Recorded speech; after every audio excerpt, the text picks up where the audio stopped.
Virat chilli powder అన్ని రకాల వంటలకు పచ్చళ్లకు సరైన chilli powder. No colour, no chemicals.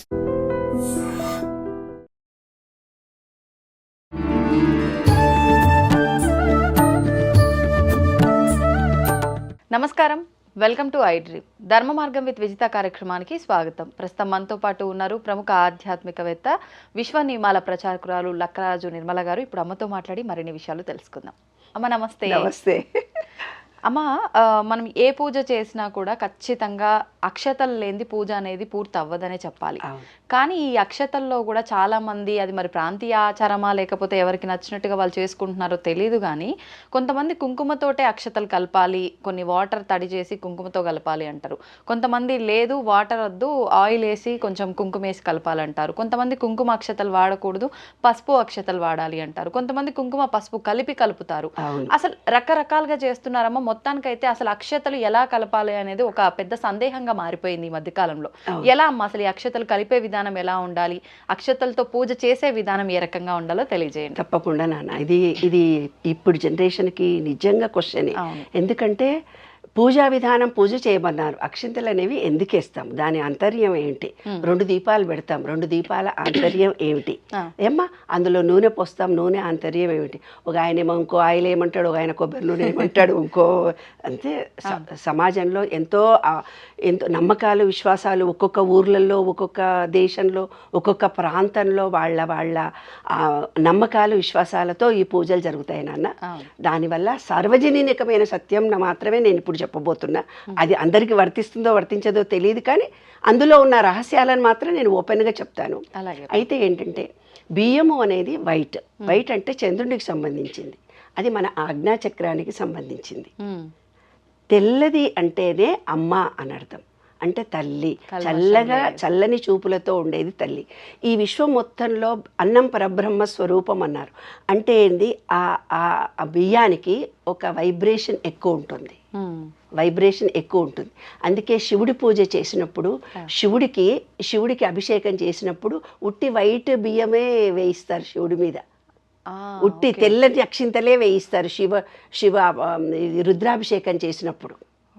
తర్వాత అక్షితలు వేస్తారు. తర్వాత చేసేటప్పుడు మాత్రం తెల్లటి అక్షితలు మాత్రమే, ఉట్టి బియ్యం మాత్రమే వేస్తారు. ఆయన చంద్రుడికి సంబంధించింది.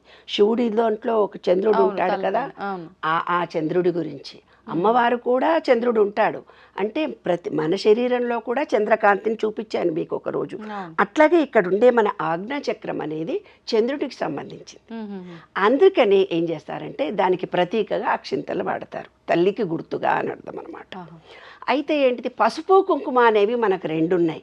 పసుపు అనేది పురుషుడిని సూచిస్తుంది, కుంకుమ అనేది స్త్రీని సూచిస్తుంది. ఈ విశ్వం మొత్తం శివపార్వతులతో పార్వతులతో నిండి ఉంది. అంటే స్త్రీ శక్తి, పురుష శక్తి. అదే మా విశ్వ నియమాల్లో 12వది gender, the law of gender. అయితే ఏంటి, ఈ విశ్వం మొత్తం స్త్రీ పురుష శక్తితో ఉంది. మన దాంట్లో కూడా సగం పురుషుడు ఉంటాడు. పురుషుడు ఇది ప్లస్, ఇది మైనస్. ప్లస్ అనేది పురుషుడు, మైనస్ అనేది ఇక్కడ సూర్యనాడి, ఇది చంద్రనాడి. కాబట్టి పసుపు కుంకుమ ఎందుకంటే బ్యాలెన్స్ చేస్తారు. ఇందులో ఒక నిగూఢ రహస్యాన్ని కూడా నేను చెప్తాను. ఎప్పుడైతే లలితా పారాయణం విపరీతంగా చదువుతూ అమ్మవారిని జపిస్తూ పోతుంటారో స్త్రీలు, భర్తతో విపరీతమైన గొడవలు జరుగుతాయి.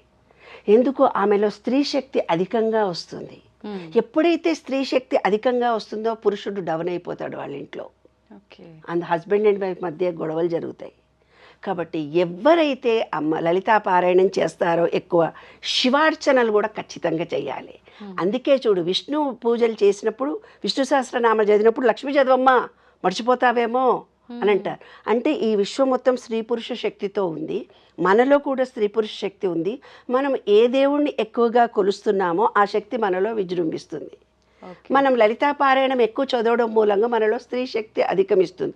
స్త్రీ శక్తి ఎప్పుడైతే అధిగమిస్తుందో పురుషుడు డౌన్ అయిపోతాడు, అబ్బెబ్బెబ్బెబ్బే అంటుకుంటున్నాడు, గొడవలు జరుగుతాయి. ఈమె తాటికి అతను తట్టుకోలేడు అని అర్థం.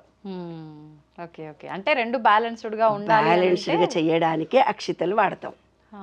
అక్షితల్లో పురుషుడు అంటే పురుష దేవుళ్ళకి, ఎవరికి వినాయకుడికి పూజ చేసినా, శివుడికి పూజ చేసినా, లక్ష్మీనారాయణుడికి పూజ చేసినా, లక్ష్మీనారాయణ వ్రతాలు, వరలక్ష్మి పూజ కాదు, సత్యనారాయణ వ్రతం చేసిన పసుపు కలుపుతాం. ఓకే, ఓన్లీ పసుపు. అంటే పురుష దేవుళ్ళకు పూజ చేసినప్పుడు పసుపు కలుపుతాం, స్త్రీ దేవతలకు పూజ చేసినప్పుడు కుంకుమ కలుపుతాం. అది శాస్త్రం. అయితే స్త్రీ పురుష శక్తి రెండు సమానం చేయాలనుకునే కొన్ని ఊర్లలో విశ్వాసాలు ఉంటాయి. అప్పుడు పసుపు కుంకుమ రెండు కలిపి వాడతారు. నూనెని వాడమని కొందరు, నీళ్ళని వాడమని కొందరు చెప్తారు. నీరు అనేది మన స్వాధిష్టాన చక్రం.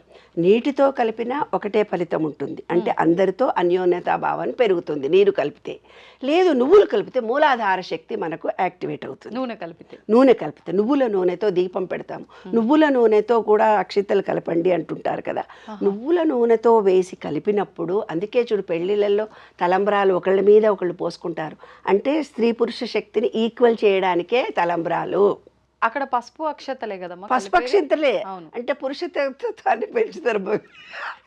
ఎక్కువ కూడా కూర్చుని పెడతారు కదా, ఇక్కడ డామినేషన్. కుర్చీలో కూడా ఎక్కువ మామూలుగానే హైట్ ఎక్కువ ఉంటాడు మగాళ్ళు, అయినా సరే పెద్ద పీట మీద కూర్చుని పెట్టి ఆయన మీద అక్షింతలు వేయమంటారు. అవును. అప్పుడు తర్వాత అప్పుడు దానికి ముందే కొంచెం ఈక్వల్ గా సీట్లు వేస్తారు. ఇప్పుడు ఈ మధ్య వేస్తున్నారు కానీ అంతకు పూర్వం అయితే మాత్రం ఎక్కువ పెద్ద సీట్లోనే కూర్చుంటే నిలబడి వేసేవాళ్ళు ఆడపిల్లలు పాపం.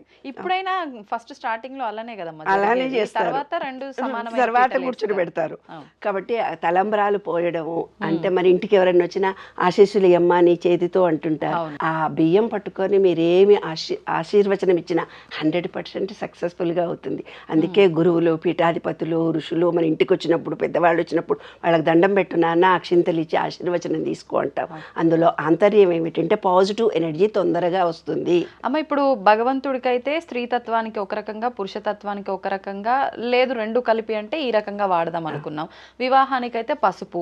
మరి ఇప్పుడు ఇంకా కొన్ని అంటే ఫంక్షన్స్ జరుగుతూ ఉంటాయి, శారీ ఫంక్షన్స్ అని, లేకపోతే పిల్లల స్త్రీలకు అవన్నిటికీ కూడా కుంకుమనే. అంటే మనం ఇక్కడ స్త్రీతత్వానికి పురుషతత్వానికి అక్కడ ఏమీ లేదు, ఓన్లీ కుంకుమనే. ఎందుకంటే సక్సెస్ఫుల్ గా జరగాలంటే శక్తి కావాలి. శక్తి లేకపోతే పూజ జరగదు. శక్తి అంటే అమ్మవారు. పురుషుడు ఎప్పుడైనా కొంచెం నేను స్త్రీ శక్తే ఎక్కువ. అందుకే నేను ఇందాక చెప్పింది, లలితాపారాయణం ఎక్కువ చదివిన వాళ్ళకు స్త్రీ శక్తి అమోఘంగా వచ్చి అనే శక్తులు పెరుగుతాయి. అందుకని పురుషుడు డౌన్ అయిపోతాడు. అందుకనే ప్రతి దాంట్లో కుంకుమనే ఎక్కువ వేయడం ప్రాధాన్యత. అమ్మ, మరి ఇప్పుడు అక్షతలతో పూజ చేసేటప్పుడు కూడా ఖచ్చితంగా అక్షతలు ఎంత పొదుపుగా మనం గనక పూజలో వాడితే అంత ఉత్తమము అని అంటూ ఉంటారు. కాదు నాన్న, కొన్ని అక్షింతలే కలుపుకుంటారే బాబు. అవి పూజల్లో అష్టోత్తరం చదువుతున్నప్పుడు కొన్ని వేసేసరికి అయిపోతే మళ్ళీ కలపాలంటే మళ్ళీ వెళ్ళి కలుపుకొని రావాలి. అందుకని రెండు వేసినట్టుగా మరీ కిలోలు ఎక్కువ తక్కువ వేయకండి అని చెప్పడం. తర్వాత ఏం చేస్తాము, 2 దీపాలు పెడతాం. 2 దీపాలు పెట్టడంలో తాటక ప్రక్రియ. అంటే మన బాడీ అంతా డల్గా ఉంటుంది పూజ చేసుకోవడానికి ముందు డల్గా ఉండకుండా అగ్నిహోత్రం అంటే నువ్వుల నూనె కానీ నెయ్యి కానీ వేసి 2 దీపాలు వెలిగిస్తాం. అంటే ఇది ఒత్తులు మన చేతితో ఇలా చేసి 2 ఒత్తులు వేసి వెలిగిస్తాం. అంటే 2 కళ్ళకి ఆ 2 జ్యోతులు వెలగడం మూలంగా ఆజ్ఞాచక్రంలో ఏమైనా బ్లాకేజెస్ ఉంటే ఓపెన్ అవుతాయి. మన మణిపూరక చక్రంలో డైజెషన్ కెపాసిటీ ఎప్పుడైతే ఉండదో అటువంటి వాళ్ళు పూజా గదిలో చాలాసేపు కూర్చుంటే అందుకే మన బొడ్డు కింద చీర కట్టుకోవాలని శాస్త్రం. ఆ బొడ్డుకు వెలుతురు దీపం వెలుతురు మన బాడీకి తగిలి డైజెషన్. ఎందుకంటే స్త్రీకి వాతతత్వం తొందరగా వస్తుంది, అంటే వేడి తత్వం చాలా తక్కువ ఉంటుంది అన్నమాట. డెలివరీ టైంలో, పీరియడ్స్లలో హార్మోనల్ చేంజెస్ వల్ల మనకు వాతతత్వం ఎక్కువ. అందుకే మోకాళ్ళ నొప్పులు తొందరగా వస్తే, కూర్చుంటే లేవలేమని ఒక డెలివరీ తర్వాత కాగానే వీక్ అయిపోతారు ఆడపిల్లలు. దానికోసం అగ్నిహోత్రుడికి దగ్గరలో, అగ్నిహోత్రుడు అంటే హోమాలు చేయడము అనుకుంటారు. హోమము అనేది మన బాడీలో జరిగే హోమమే. అది కూడా అది వేరు. 7 యజ్ఞాలు జరుగుతాయి మన బాడీలో 7 యజ్ఞాలు జరుగుతాయి రోజు. అదే అగ్నిహోత్రం అని భగవద్గీతలో చెప్పారు. ఇప్పుడు వీళ్ళు ఏమనుకుంటారు, బయట చేసే హోమము ద్రవ్యాలు అని అనుకుంటారు. కాదు, మనం రోజు ఒక యజ్ఞం చేస్తూనే పోతుంటాం. అది 7. ఇంకో సందర్భంలో నేను చెబుతాను. ఇప్పుడు ఏమిటిదంటే, ఇప్పుడు 2 దీపాలు పెట్టి చూసినప్పుడు 2 కళ్ళకి ఆ వెలుతురు జరిగి మన మణిపూరక చక్రము, ఆజ్ఞా చక్రము ఓపెన్ అవుతాయి. తర్వాత 2 దీపాలు పెట్టిన తర్వాత ఫస్ట్ పసుపు కుంకుమ 2 దేవుళ్ళ మీద వేస్తాం, అవునా? తర్వాత గంధం వేస్తాం. గంధం వేయడంలో ముఖ్య ఉద్దేశం మన మూలాధార చక్రం యాక్టివేట్ కావడానికి గంధం వేస్తాం. గంధం తర్వాత నీళ్లు తీసుకుంటాం. అకాలమూర్తి హరణం అది సారీ శ్రీ ఓం శ్రీ కేశవాయ స్వాహ నారాయణ స్వాహ మాధవ స్వాహ 3 సార్లు తీసుకో.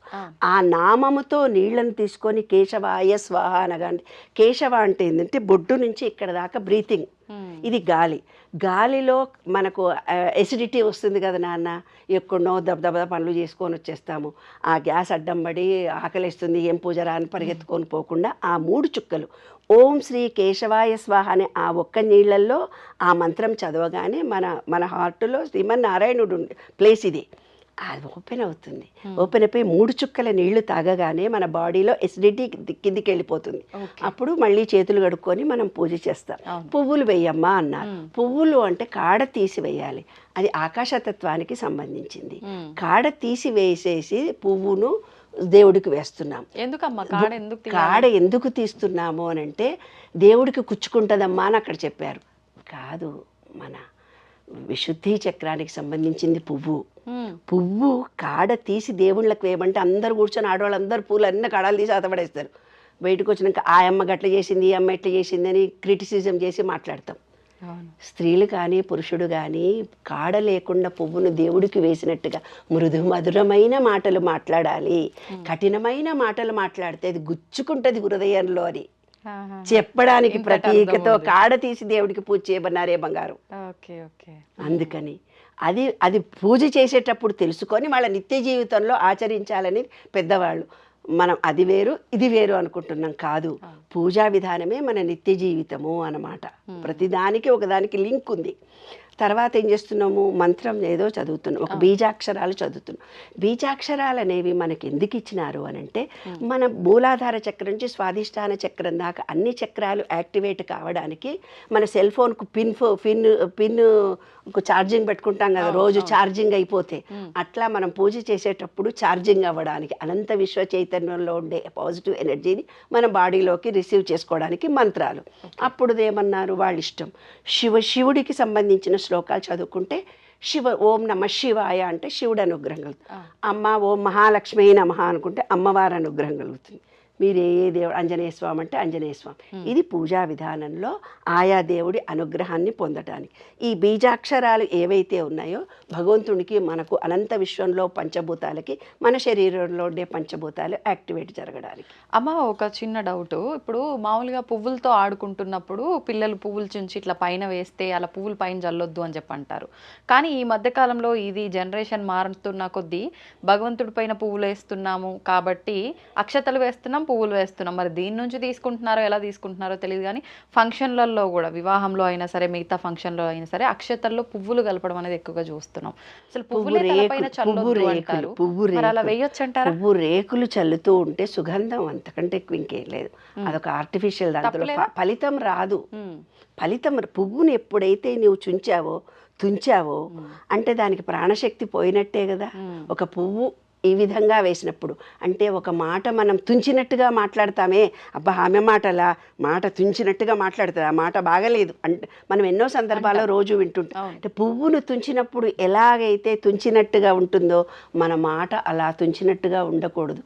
పుష్పంలా ఉండాలి, మృదుమధురంగా ఉండాలి, ప్రేమగా ఉండాలి, లాలనతో ఉండాలి, ఆత్మీయతతో ఉండాలి, అనురాగంతో ఉండాలి. ప్రేమ ఉబికి వచ్చేసి అయ్యో నా మనిషి అన్నట్టు కలిగేటట్టుగా మనం మాట్లాడగలగాలి. అది జీవిత సత్యం నాన్న. అదే దేవుడి పూజకి మన బాడీలో ఉండే పంచభూతాలకి అవినాభావ సంబంధం. తర్వాత ఏం చేస్తావు, ప్రసాదం ఇస్తావు దేవుడికి. ప్రసాదం అంటే అపానాయ స్వాహ, ఉదానాయ స్వాహ, సమానాయ స్వాహ అంటే నేను ఈ ఆహారం తింటానైనా కింది నుంచి గ్యాస్ వెళ్ళిపోని, పైనుంచి హార్ట్కు మంచిది కానీ ఇక్కడి నుంచి పైదాకా ప్రాణశక్తి రాని, హార్ట్కు మంచిగా పోని. వ్యానాయ శరీరం మొత్తం చక్కగా గాలి ప్రసాదించమని ప్రసాదం ఇచ్చాం. ప్రసాదం తర్వాత హారతి ఇస్తున్నాను.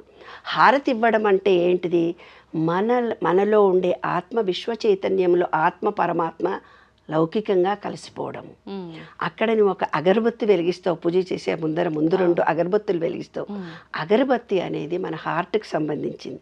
ఎక్కడి నుంచైనా దూరం వాసన వస్తే అబ్బా ఏదో మంచి వాసన వస్తుంది అని అనుకుంటాం కదా నాన్న. అంటే మన హార్ట్ చక్రాకు సంబంధించింది అగరబత్తి అనేది, సుగంధానికి సంబంధించింది.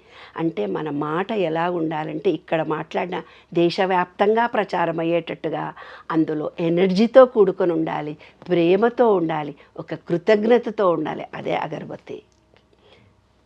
హారతి అనేది ఆత్మకి పరమాత్మకి మొత్తంకి కలిపేసుకుని ఏకత్వాన్ని పొందడం. నాయన నేను మొత్తం నీవే నీవే నేను అంటే ఈ విశ్వమంతా పరమాత్మనే, నేను నాలో ఉన్నది పరమాత్మనే, బయట ఉన్నది పరమాత్మే, ఏకత్వాన్ని పొందడము. అది చివరికి. తర్వాత చప్పట్లు కొట్టి దండం పెట్టుకొని మీ కోరిక చెప్పుకొని బయటకొచ్చేస్తారు. అంతే. సంతోషం అమ్మ, చాలా చక్కగా వివరించారు, మాకున్న డౌట్స్ అన్ని కూడా క్లియర్ చేశారు. ధన్యవాదాలమ్మా. మంచిది. దీన్ని తవ్వండి, తవ్వుతూనే శివలింగం. పరమాత్మకు జీవా సరే దాన్ని అట్లా కప్పేసేయండి, చూపించదండి. Krishna is there. మూర్తి పూజ కాదు, సాక్షాత్ బ్రజేంద్ర నందన భగవాన్ ఉన్నారు మూర్తిలో. ఏమీ ఆశించకుండా ఆరాధించే వాళ్ళు కూడా ఉన్నారా ప్రభుజీ? నిజమైన భక్తి అంటే మనకు తెలియదు కాబట్టి